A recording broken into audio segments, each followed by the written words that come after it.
Most villains were earning their money on the pavement, what we call going on the pavement, which is armed robbery or protection, rackets, violence, robbing other criminals.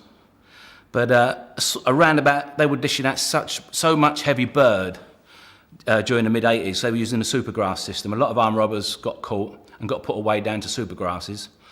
And they were dishing out 25-year recommended sentences.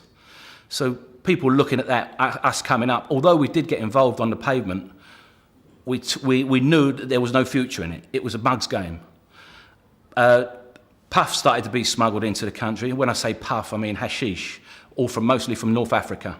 Would come from North Africa through Spain, through Holland, into England. So then we saw how much money there was to be earned in the puff game. So the plan was, if you had a bit of work on the pavement where you got, say, 250 or 300 grand or more, anything up to $1 million, then you would invest that into other businesses that are going to bring you more money. So basically, we moved into the puff game by, we done it by actually fucking other big drug dealers at the time. So what would happen was we'd find out about their loads when they were coming in, and we'd hijack them.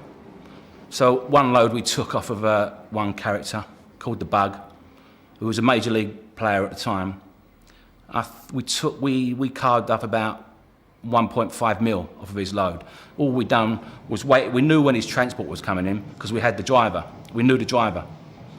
And when it came into the warehouse, we just went in, laid the driver and his boys down, with guns, laid them down, wrapped them up, and then just drove his lorry away with the gear. So there we walked away for about 2 hours' work. We had about 1.5 mil.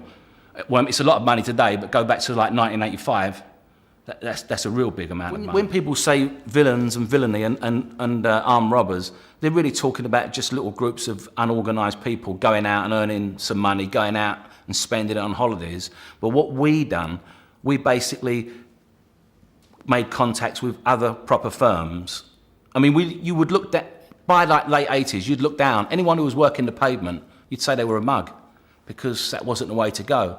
And we forged ties with various, like, if you want, for want of a better word, you can call them crime families in different parts of London, in the north, in the south.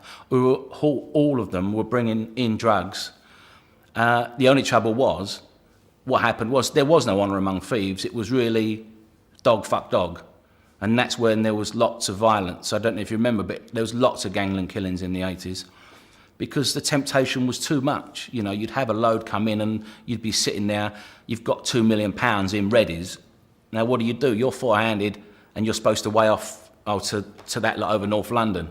And you're sitting there and it's just not in your mentality to, would you say, oh, fuck them, we've got the money, let them do what they want to do. You don't think of it, it's just part of you. I grew up committing crimes from when I was a kid. You don't think anything.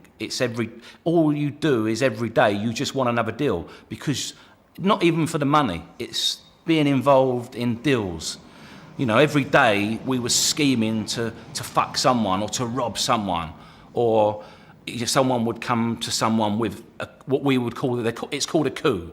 Of any coups about, we'd go to meet at one, like in our firm, two of the guys had 2 or 3 car fronts. So we'd go there and sit there, and people would come to the car front and talk, I heard so-and-so's got a bit of business. And we would you just want to be involved because that's your reason of living. That's how you get your buzz. It's like a footballer. He doesn't want to sit on the bench every week, even though he's getting 100 grand a week. He wants to be out on the field playing. That's how you just want that buzz. You enjoy hurting people, you enjoy fucking people, and the money's a side issue. The money's great.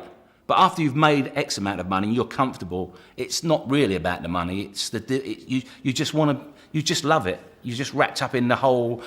You make a phone call to a club and you walk in there. You don't pay. You get the best seat in the house. Wherever you go, what restaurant, you get the best seats in the restaurant. Everyone gives you this sort of like fake to respect. It's respect through fear. But you're living a rock and roll lifestyle. You can hardly read and write, but you're living like a rock star. So that's how you feel at the time. Of course, it comes back and bites you in the arse because you can't retire from the game. All these people that say they're retired, you know, if you're a proper villain, you can never retire because you've made too many enemies.